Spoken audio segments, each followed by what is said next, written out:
So we took a little side trip to Pompeii, but before that, we had been talking about Augustus and his concern over succession, and he ultimately chose his stepson Tiberius to succeed him. So Tiberius was part of a group of a few emperors who we kind of lump together as the dynasty of the Julio Claudians, and these are all descendants of Augustus and Julius Caesar, as well as Tiberius's family. Um, Probably the most famous of those is the last one. His name is Nero. You've probably heard of Nero. He was kind of crazy. He supposedly played music while Rome burned. There's reasons for that rumor, which are probably not, it's probably not a true rumor, but there was a big fire in Rome, and he was pretty selfish and only looking out for his own interests. So he probably deserves the reputation he has. But anyway, Nero was the last of those Julio Claudian emperors, and there was the big fire. He took the opportunity of the destruction from that fire to build a lavish palace for himself, known as the Golden House, in the middle of Rome. And this really made people angry that he took advantage of the destroyed part of the city and didn't rebuild it for the people, but built this huge palace for himself. So he was forced to commit suicide. And this is all kind of important background for the group of rulers that you're seeing on the screen right now. Because with Nero gone, the people had to choose a new emperor. And the person they chose was this man, Vespasian. Now, he is from the family Flavius. That's why we call this group of emperors the Flavians. But what's important about him in this story is that he was really the opposite of Nero. He was an army general. He was sort of a hard-working military guy, had a simple, average upbringing. And in all of those ways, his sort of simplicity and honesty and hardworking nature made him a real contrast to Nero, who was rich and selfish and, lavish in his lifestyle. So Vespasian represented sort of a return to Roman values. Titus was his first son, and he was a very good emperor. He was groomed for the job and really took after Vespasian, but unfortunately he died unexpectedly after only being emperor for 2 years, as you can see if you look at the dates of his rule there. And then finally, Domitian was the second son, and he hadn't really been groomed for the job and was one of the bad emperors. He acted like a dictator, he treated people very badly. He was eventually assassinated by a group of people that included his wife, so he evidently wasn't popular at home either. But we'll just look at a couple monuments from this time period, including one that's very famous, the Colosseum. You've all heard of the Roman Colosseum, and this was built by Vespasian and completed by his two sons. And this is also kind of part of this story I was telling, because Vespasian recognized how unpopular Nero's decisions and lifestyle were. So he took the kind of garden area, the lake and outdoor area from Nero's big lavish palace, and he used all of that land to build the Colosseum. And then they leveled the palace itself. They buried it basically. It was in a low-lying area. So the palace went out of use and the grounds were reused to build this Colosseum, which is an entertainment complex for the people of Rome. So he says, I'm going to take this selfish thing that the last emperor built, and I'm going to give it to you all, the people of Rome, in the form of a grand, beautiful entertainment complex that you can all enjoy. This was the biggest amphitheater built anywhere, and it was the first permanent one built in Rome. So an amphitheater, and the actual name of this thing is the Flavian Amphitheater. It just is nicknamed the Colosseum. An amphitheater, as its name suggests, is two theaters put together, amphitheater. And it takes the form of an original kind of Greek theater, which would be a half circle of seating, sticks two of them together to make an oval. And the Romans used these amphitheaters for big, showy, violent spectacles. And you've all heard of this, right? If you've seen the movie Gladiator, that's pretty accurate in terms of what happened in amphitheaters. It's not accurate in terms of the history, but it is in terms of the amphitheater. These were used for gladiatorial combat, for staged military battles, wild animal hunts, staged, of course, and executions, public executions. And typically, some rich person would sponsor, say, a month of games, and they would set up a temporary amphitheater, and there'd be a month of games, and then they would take the amphitheater down. It would be temporary, kind of like the rodeo in Houston. But this was a permanent, beautiful, lavish one with travertine marble seats, and an awning that would extend from the top to shade people seated there. It was really beautiful. It would have held 50,000 people.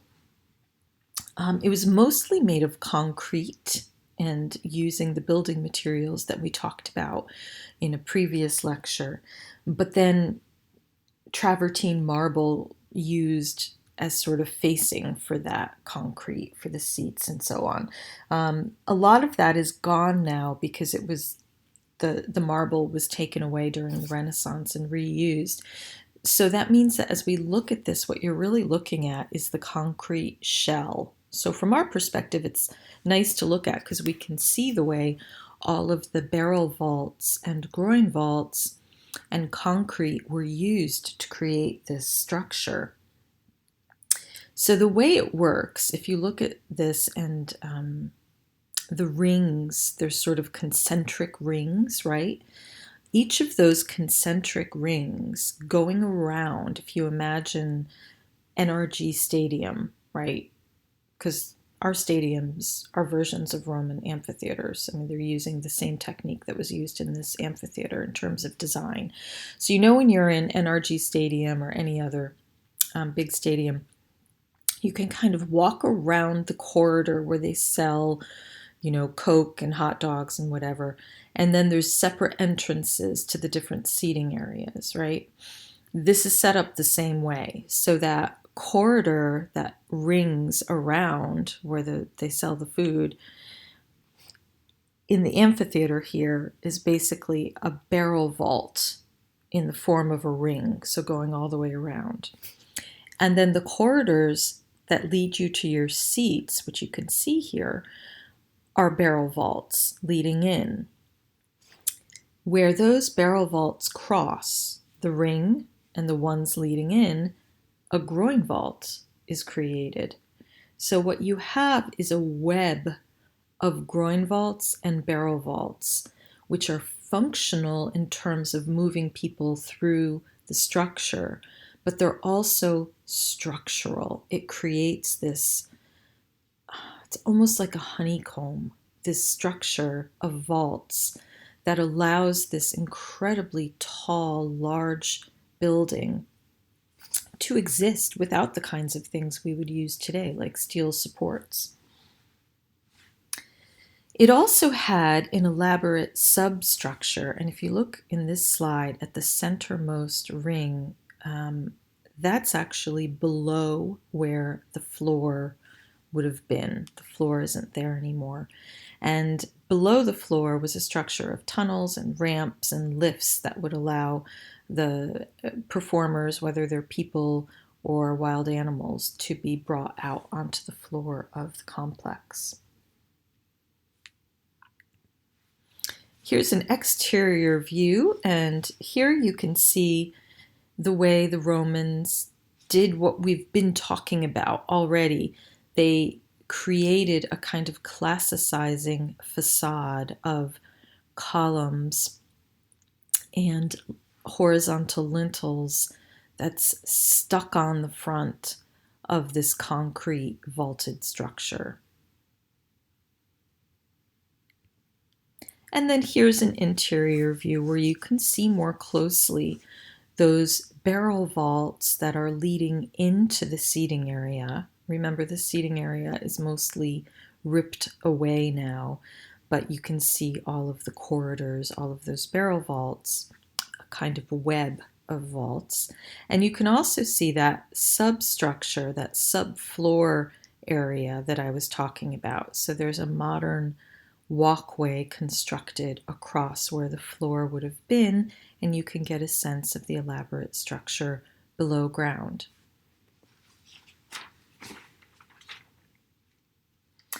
So when you consider the organizational achievement of the Colosseum, the entranceways, the passageways, all of the sort of levels of concrete construction, and the fact that it has stood for 2,000 years, it's really an incredible achievement. Turning now to a different monument, we haven't really had a chance to talk yet about triumphal arches. So I wanted to use this triumphal arch, the Arch of Titus, as an example of this kind of structure. When a Roman general won a really significant military victory, they would sometimes be awarded a triumph by the Senate, and it's a high military honor, the highest military honor, a triumph. And a triumph consisted of a big parade through the city of Rome, and the person who was being honored would be riding in the back of a chariot, wearing a crown, and everybody would applaud them, and they would have all kinds of other things in the parade as well. So a triumph was a really big deal. But because it's a parade, it's ephemeral. It only lasts as long as the parade. So even though it's recorded in history that you received a triumph, the triumph itself would be gone. So sometimes they would build these arches to commemorate the triumph. And that's why they're called triumphal arches. And the archway would be a monument to the triumph and to the person who was honored. And it would be a permanent monument set up in Rome, usually, so that everybody would remember that that person had received that triumph. So Titus, the second of the Flavian emperors, was awarded a triumph for his victory over the Jews in Jerusalem. There had been an uprising in Jerusalem, and the Romans very severely went in and put that uprising down. And Titus was admired very much for that military victory. So he was awarded a triumph. And then his brother, Domitian, commissioned this arch in his honor to celebrate the triumph. So it's the Arch of Titus. It's to honor Titus, and it was commissioned by his brother, Domitian. As you look at it, you'll notice that it's fairly simple in structure. It's one passageway.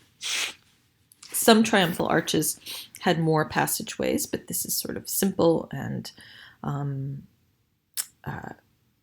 has a simple kind of strong presence with one major passageway. Not a lot of sculpture on the face of it. It has an inscription up at the top that says the Senate of Rome awarded this triumph to Titus. Just a little bit of sculpture and decoration on the outside. But there was sculpture on the inside along that passageway, and those people on the ground are looking at that panel. There were two panels facing each other. So if you look closely, it's sort of halfway up the inside of the passageway, you'll see a panel that's carved, and then there's another one opposite it, and we're going to take a closer look at that now. Okay, so here's that sculpted panel. It's very damaged because this whole arch was incorporated into a later structure that's no longer standing there, and so there's holes that were kind of drilled into it. But you can get a sense of what's happening here. What this panel shows is the triumph itself, the parade. And as part of that parade, soldiers are carrying the spoils of war, the things they took from Jerusalem, which they could take as the victors of the battle. And this includes this huge menorah that they took from the temple. And that's a really significant element of this scene because anybody looking at that menorah would know that it was a Jewish object, that it had come from the temple in Jerusalem, and so they would know which victory was being referred to here. So you see all the figures carrying these items and processing down the street and through the arch, which is, in fact, the Arch of Titus. So it's a self-referential monument.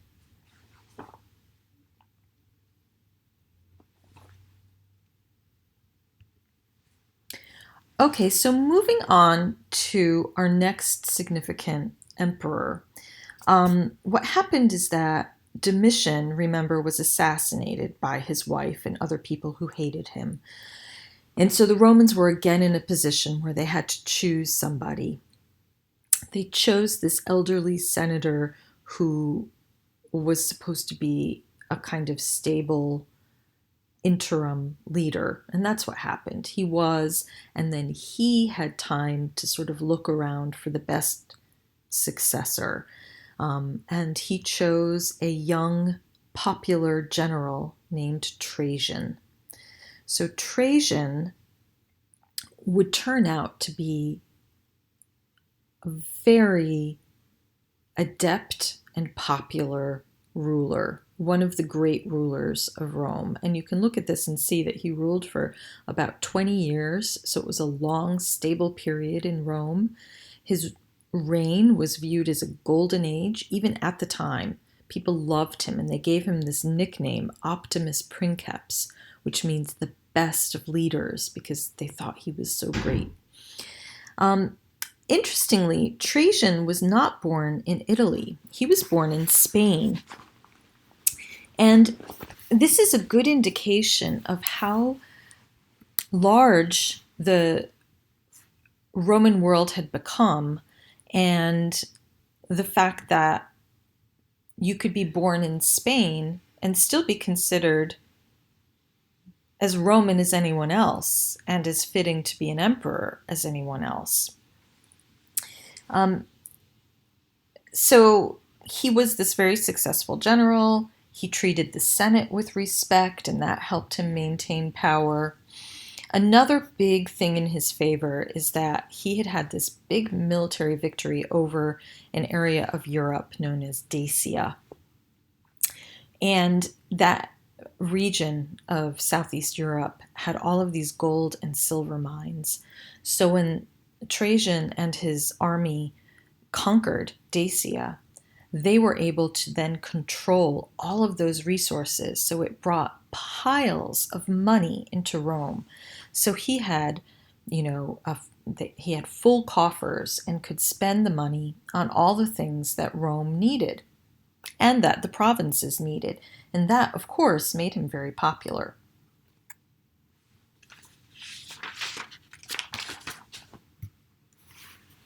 One of his big building projects was this forum. Now, we've talked about fora already, so looking at this plan, I wish I could point to things. I'm going to use a pointer, but I don't know if it shows up on your recording or not. But let's just look here. Here, over on the left side, is the old Roman Forum. So where you see things like the Arch of Septimus Severus, the monument to the Tetrarchy, the Arch of Augustus, all of those things, some of which are later, were part of the old Roman Forum, the Republican Forum. Right in the center of the slide is the Forum of Julius Caesar, and then to its right, the Forum of Augustus. And we talked about those in the lecture on Augustus, that Augustus completed the Forum of Caesar and then built his own forum adjacent to it.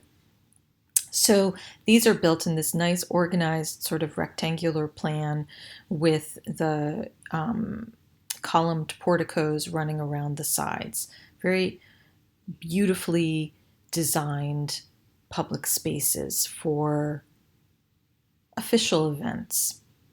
Okay, now if you look in the center top of the slide, you'll see a much larger forum that looks similar, and it's nestled right in there with the Forum of Augustus and the Forum of Caesar. This is the forum that Trajan built. He built it following the same plan as the Forum of Augustus and the Forum of Caesar because he wanted himself to be viewed as one of the greats, like they were. But it's much bigger because this is the high Roman Empire. Everything has gotten bigger and grander, and so has his forum. Now, this land wasn't sitting here just vacant, waiting to be built on. It in fact had a hillside that stretched off to sort of the right side of our slide there. And that entire hillside, oops, I've moved accidentally to the next slide, but that's okay, we'll look at it. That entire hillside had to be removed, and that's one of the remarkable things about this whole building project. Okay, so looking at it now, at this plan, you're looking at a plan of Trajan's Forum, and in the lower left, you'll see something that says Temple of Venus Genetrix in the Forum of Caesar. So that reminds you that we are right next to that forum, but you can also get a sense of how much bigger this one is. In the top of the slide, you'll see the temple to the divine Trajan. Trajan did not dedicate a temple to himself. This was done later after his death. So you can kind of ignore that for now. The important parts of his forum are the things that are in darker lines on this slide. So there's the Basilica Ulpia, and then just behind it, the Column of Trajan. There are two libraries, the Greek and Latin libraries, on either side of the Column of Trajan. And then the big rectangular forum stretching out in front of it, which is the lower part of this slide. So what's interesting here is that his forum is anchored not by a temple, like the Temple of Venus Genetrix in the Forum of Julius Caesar. It's anchored by this big basilica. And this gives us the opportunity to talk about a basilica. I talked about this a little bit in the Pompeii lecture. So you'll remember that a basilica is a big law building, and that was needed in Rome at this time. They needed another big law building, so that's part of the motivation here. Another part, though, is that in military camps, the forum in the center of the camp would have a basilica there that would function as a military tribunal. And Trajan was coming out of this military background, so he's kind of bringing that perspective here.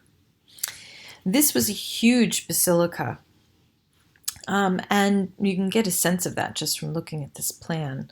this enormous, gorgeous open building.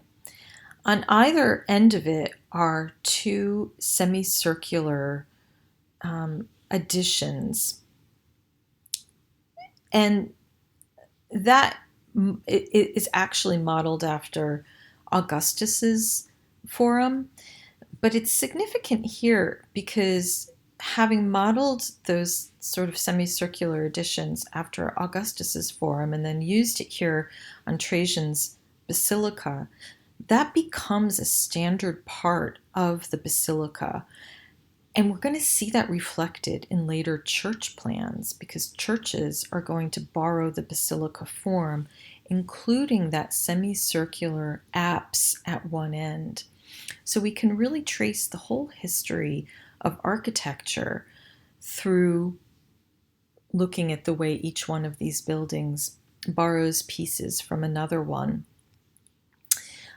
Okay, I want to show you the basilica here, but before I do, please note the column that's just beyond it, the column of Trajan, because that's a really important monument that we're going to spend a couple minutes talking about. So I want you to really be clear on where its placement is. All right, so now we're looking at a restored image of what that basilica may have looked like. And you can get a sense of the scale of it here. But also what's really cool is the way the roof is kind of raised up on columns so that the whole upper part of the building is open air. So it would have been light and airy on the inside. And you may remember we talked about this technique back when we were talking about Egypt. This is called a clerestory, when you have that roof raised up to allow light and air to come in. And this is a really dramatic version of a clerestory. Through those openings, you can see off to the right the column of Trajan, sort of reconstructed there. And we're going to take a look at that now. Okay, so here's the column of Trajan. This is the one part of the basilica that's still standing and that's in really excellent condition. It's one of the really important ancient monuments of Rome that's still visible in Rome today. This was built in 112 AD, or CE as we say now. It had originally on the top a statue of Trajan. Today, that bronze statue is gone and has been replaced by a statue of St. Peter. The height of this monument, which was 128 feet, is the exact height of the hill that was removed to build the Forum. So this is really cool. They did this major engineering task where they removed an entire hill to build the Forum. They knew that this was a big achievement, removing a hill. I mean, think about it. Today you would use dynamite to blow up a big hill and remove it, and it would still be a big job and big land moving machines. Back then, they used a bunch of slaves with picks and buckets, and that's how they removed the entire hill. So it was a really big job, and they wanted to commemorate that achievement in part through this column. So the height of the column commemorates the removal of that hill. You'll also notice at the bottom there's a little door. You could go inside, and inside were placed the remains in urns of Trajan and his wife, eventually. And there's also a staircase, a spiral staircase inside, so that you can go all the way up into the column and come out on top. But the major purpose of this monument was to commemorate the achievements of Trajan. So it has a spiraling relief frieze. Remember, a frieze is a long horizontal band that could be sculpted. So this is a long horizontal band that wraps around in a spiral around this column. And it shows the military victories of Trajan in Dacia. So let's look at this more closely. Here's a close-up of that relief. And it starts at the bottom and then it winds up and around. And remember, this would have been painted, which would have made it a little bit easier to read from the ground. And you also had the libraries on either side and the basilica so that you could step out on a balcony and look at the upper parts of this column. And I encourage you to, always read the book as well. You can see more pictures and learn more about these things in the textbook. Okay, so at the bottom, you'll see some boats and then a big man. That's a river, the Danube River, one of the major rivers of Europe. And the Romans had to cross the Danube in order to continue into Dacia. And that was a big job because the enemy had destroyed all the bridges. So what they did, and you can kind of see this off to the right on this lowest band of the column, they lashed a bunch of boats together and built a platform across it to build a pontoon bridge. And then the soldiers are emerging from under that archway and crossing the bridge. That big man who's watching is the personification of the river. So he's a god who represents the river Danube, and he's passively watching them cross because he approves of the Romans. So it's a sign that the gods are on their side. And what's interesting about all of these reliefs is that a few of them show battles, but mostly what they show are the day-to-day activities of the military. So they build things, they unload supplies, they build a camp. Trajan addresses the troops, they build bridges and cross rivers. So it's really kind of an homage to the military and to all of the capabilities of the military. Now, while all of this was going on, all of Trajan's achievements, he's building big things, he's having military victories, he's doing great things for Rome. He continued going on these military campaigns himself.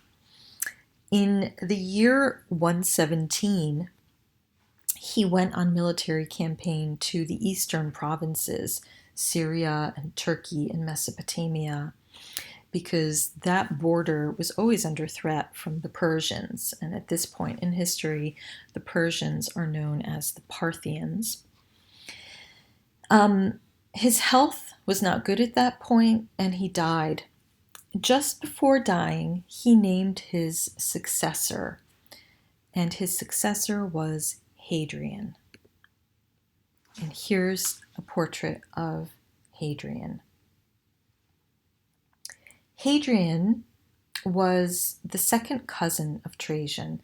We're spending a lot of time on Trajan and Hadrian because they were two really significant emperors and they built really important monuments. So these are a couple of emperors that you really should know. So Hadrian was a cousin of Trajan's. He was also born in Spain, and he was another one of these really good, capable rulers who ruled during this period of the high empire, kind of the height of Rome's power. You'll notice as you look at this portrait that he has a beard. He's the first Roman emperor to sport a beard in his portraiture, and it became the style from that point forward. So there's a couple of exceptions, but most of the later emperors have beards. So you can kind of get a sense of date very quickly just by looking at their hairstyle. Okay, so the really important monument from Hadrian's reign is a monument known as the Pantheon. Here is the Pantheon. Please do not confuse the Pantheon with the Parthenon. The Parthenon is the most important monument we talked about from the Greek world. The Parthenon, Greece, Athens, 5th century. You should know that. If you don't know that, go back and review that. That's the Parthenon. Oh my gosh, what did I say? I don't even know now. And I don't know how to rewind. So the Parthenon from Greece, 5th century, Athens. We are looking right now at the Pantheon. The Pantheon from Rome, from the Roman Empire. Okay, so the Pantheon, the word Pantheon means all the gods. And this is a temple dedicated to all the gods. And as you look at it from this viewpoint, and I've chosen this perspective on purpose, because this is more or less how ancient Romans would have seen it. You get a slightly different perspective in modern photos typically, but this one shows you their perspective. It looks like a very traditional, if grand, Roman temple, and it's dedicated to all the gods. It has an inscription on the front, and you can read that. It says, basically, Agrippa fecit. Those two words are in there. And that means Agrippa made it.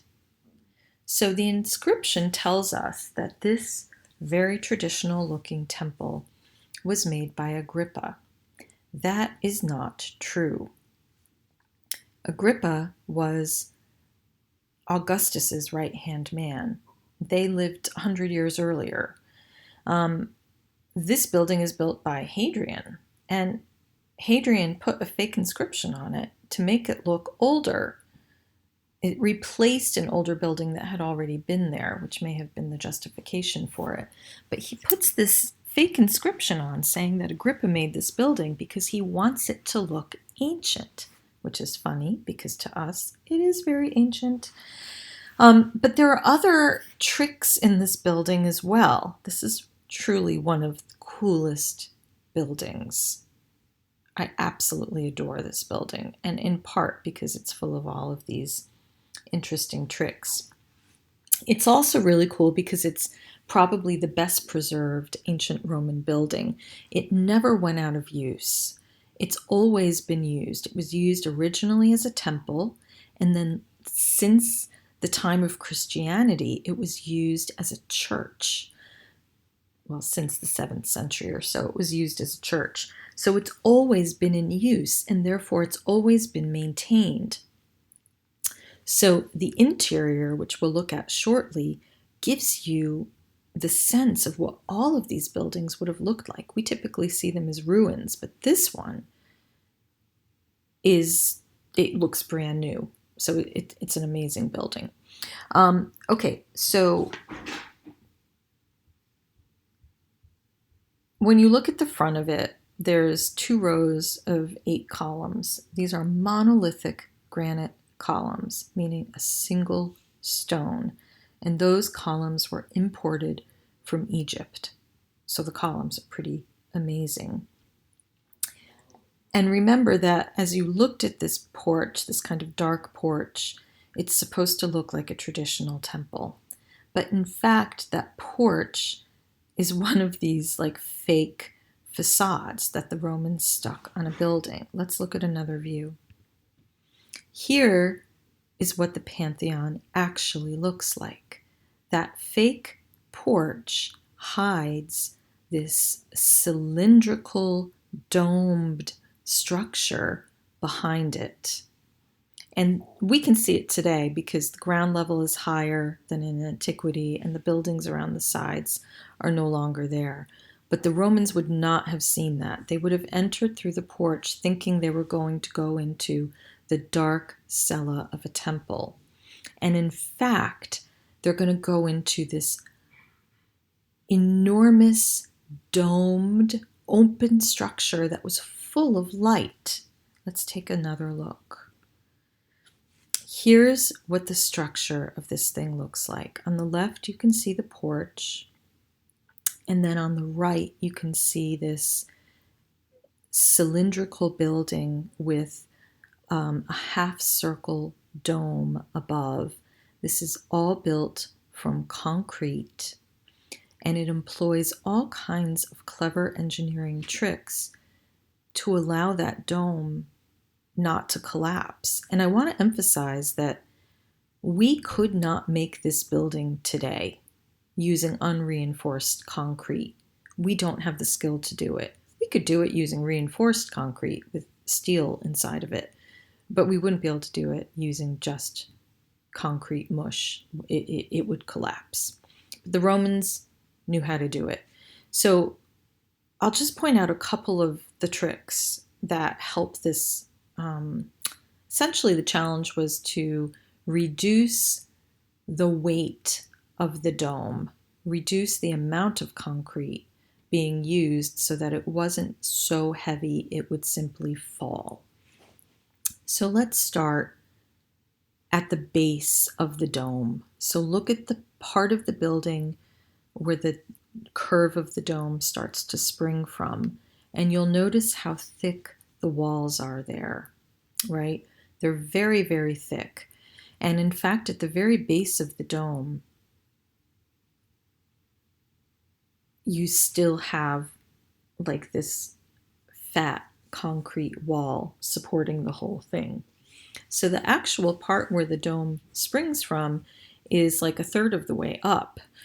So that's one thing that keeps the building a little bit more secure. And that's why from the outside, the dome looks kind of like a flat pancake. Whereas from the inside, it looks like a true hemisphere. All right, so that's one trick. Another trick, as you look about a third of the way up the dome, you'll see little steps.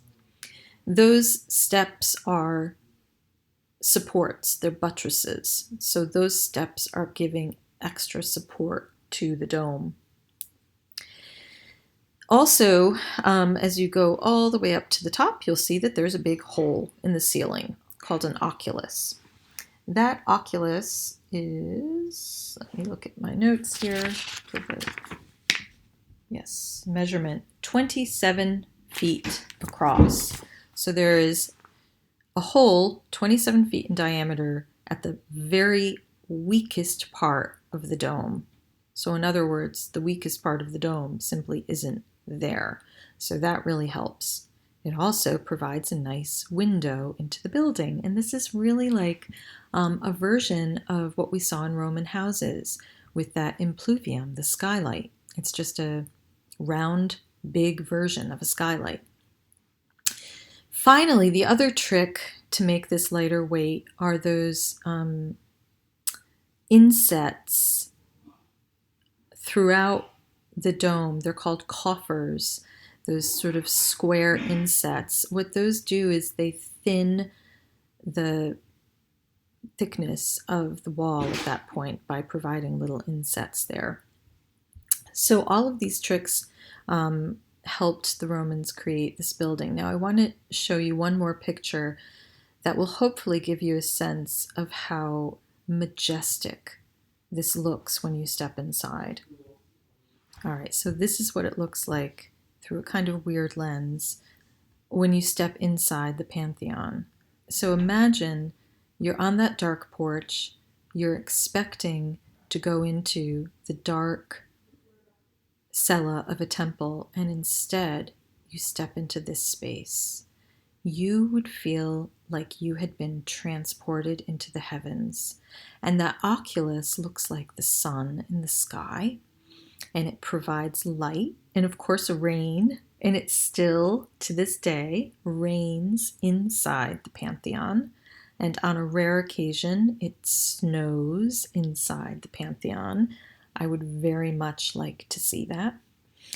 And this whole play of the circle and the square of the building, the circular building hidden by the square porch, is played out throughout the decoration of this. As you can see as you look at the floor and the walls, there's circles and squares everywhere. So the whole building is just incredibly clever. One of my favorite buildings.